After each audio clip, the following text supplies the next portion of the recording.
mau belajar satu kebenaran firman Tuhan. Masalah dan kesulitan itu membentuk setiap kita. Teman-teman, masalah atau situasi yang sulit itu biasanya terjadi karena beberapa faktor. Yang pertama, karena ulah kita sendiri, maka kita dapat masalah atau kita dapat situasi yang sulit dalam kehidupan kita. Yang kedua, biasanya terjadi karena ulah orang lain, maka kita kena imbasnya atau dampak dari situasi tersebut. Tapi entah masalah itu terjadi karena ulah kita, entah masalah itu terjadi karena orang lain, Alkitab dalam Roma 8 ayat 28 mengatakan bahwa Allah turut bekerja dalam segala sesuatu untuk mendatangkan kebaikan bagi mereka yang mengasihi Dia. Jadi bagi setiap kita yang mengasihi Tuhan, setiap masalah baik itu didatangkan oleh orang lain ataupun oleh diri kita sendiri, itu mendatangkan kebaikan. Amin. Dan Tuhan memakai setiap situasi untuk memproses dan membentuk kita jadi seperti yang Tuhan mau.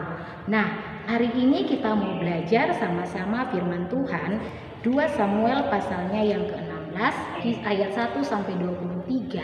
Di situ bercerita tentang Daud ketika dia dikudeta oleh anaknya Absalom dan Daud akhirnya harus berlari meninggalkan kerajaannya.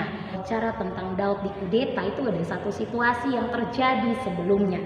Kalau kita tarik benang merahnya ke belakang di pasal 11, pasal 12, kita akan menemukan karena Daud melakukan sebuah kesalahan, maka Daud akhirnya harus menghadapi situasi yang sulit, yaitu dikudeta oleh anaknya. Nah, di pasal 11, pasal 12 itu bercerita tentang Daud ketika dia tidur dengan Betseba dan dia merancangkan satu siasat, akhirnya Uria mati. Dan Nabi Nathan datang sama Daud, lalu Nabi Nathan marah sama Daud bahwa kenapa kamu tidak menghormati Tuhan. Tuhan marah sekali dengan sikap Daud yang sangat jahat, yaitu berzinah dan membunuh. Akibatnya Daud harus menanggung hukuman yang diberikan Tuhan lewat Nabi Nathan. Dari keturunannya Daud akan mendatangkan masalah buat Daud, dan di pasalnya ke-16 ini situasi itu akhirnya terjadi. Absalom anaknya Daud mengkudeta Daud. Akhirnya dengan ketakutan Daud berlari meninggalkan istananya bersama dengan pengawal-pengawalnya, mereka berlari dan pasal 16 ini tertulis. Yang pertama yang mau kita belajar bersama-sama adalah ada orang-orang yang Tuhan tempatkan di sekitar kita untuk membantu memproses kita supaya kita bertumbuh atau jadi seperti yang Tuhan mau. Ini bukan cuma tentang Daud, tapi ini tentang kamu dan juga Kak Evi.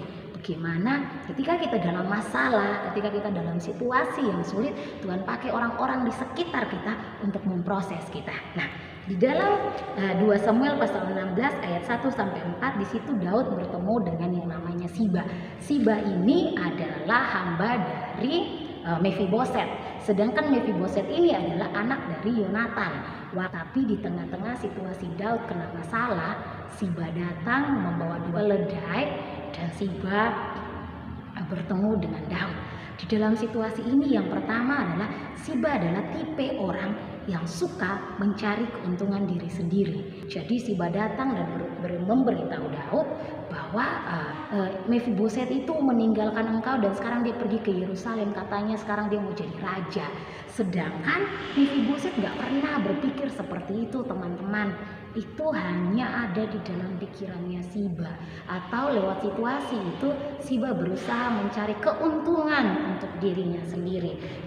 Dan teman-teman tahu dari kisah itu akhirnya Daud bilang, oke, semua kepunyaannya Mephiboset jadi milikmu. Jadi Siba dapat apa yang menjadi miliknya Mephiboset. Tapi di sini kita mau belajar dari sikap seorang Daud.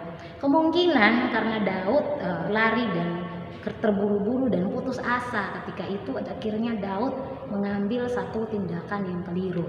Teman-teman, ketika kita dalam situasi yang sulit, Alkitab katakan jadilah tenang supaya kamu dapat berdoa. Di dalam situasi yang sulit harusnya kita menjadi tenang. Supaya apa? Supaya kita bisa berdoa dan supaya kita bisa membuat keputusan yang gak merugikan diri kita, bahkan merugikan orang lain. Sedangkan waktu itu adalah Daud membuat keputusan yang terburu-buru, akhirnya keputusan itu merugikan Mephiboset dan menguntungkan Siba.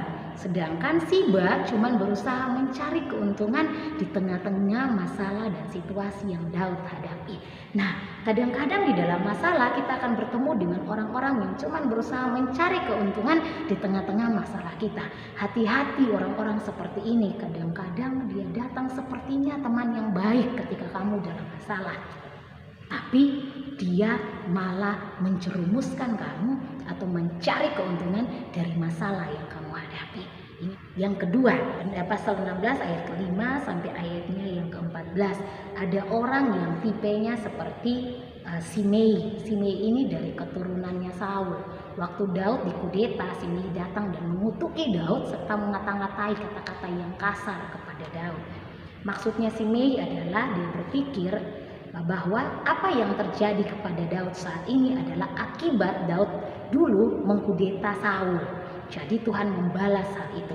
Ketika Simei memaki-maki dan mengutuki Daud, pegawai-pegawai atau pengawal-pengawalnya Daud ini sebenarnya marah, tapi Daud gak marah. Daud malah bilang sama pegawai-pegawainya, buat apa marah? Kalau memang Tuhan yang pengen dia memaki-maki aku, terus aku harus apa?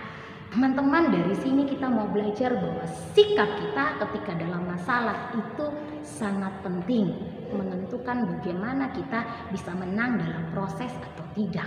Kalau kita mempunyai sikap yang langsung marah, langsung protes, langsung berontak ketika ada situasi yang sulit, maka kita nggak bisa dimurnikan. Tapi Daud ketika situasi itu, Daud katakan jangan. Siapa tahu memang Tuhan yang menyuruh dia mengata-ngataiku. Nah, ini menunjukkan bahwa Daud memiliki sikap hati yang berfokus kepada Tuhan. Ketika dia dalam situasi yang sulit, Daud berusaha mencari kehendak Tuhan. Ketika kita punya masalah, kita akan bertemu dengan orang-orang yang sukanya hanya mengata-ngatai, bahkan menjelek-jelekan kita, bahkan bilang mungkin karena kamu salah, makanya kamu alami situasi seperti itu. Tapi hari ini kita mau belajar bahwa ketika kita dalam masalah, untuk timbul menjadi seperti emas yang murni, kamu harus berfokus kepada Tuhan. Amin. Dan yang ketiga, ada orang-orang seperti Ahitofel. Ayat 15 sampai ayatnya yang ke-23. Di situ ada Ahitofel yang memberi nasihat kepada Absalom. Teman-teman, ketika kita punya masalah, orang-orang yang ada di sekitar kita itu penting. Nasihat mereka itu nasihat yang membangun kita atau menjatuhkan kita, yang mendekatkan kita sama Tuhan atau malah menjauhkan kita dari Tuhan. Karena itu KFV harap ketika kamu dalam masalah, punyalah komunitas yang baik, yang dapat saling membangun, yang dapat saling mendukung, yang dapat saling membawa kita semakin dekat kepada Tuhan. Ketika kita punya masalah, lalu kita punya teman seperti Ahitofel, akhirnya dia akan memberi nasihat-nasihat yang negatif, yang akhirnya membawa kita jatuh kepada hal-hal yang salah atau hal-hal yang negatif. Karena itu KFV harap di dalam masalah, carilah teman-teman yang bisa dukung kamu di dalam doa. Carilah komunitas yang bisa membangun kamu, yang memberi kamu semangat dan memberi kamu dukungan. Dan yang paling penting, ketika teman-teman atau KFV dalam masalah, jangan tanya sama Tuhan mengapa ini terjadi sama aku, tapi mulailah dengan bertanya pada Tuhan, Tuhan mau aku belajar apa dari masalah ini.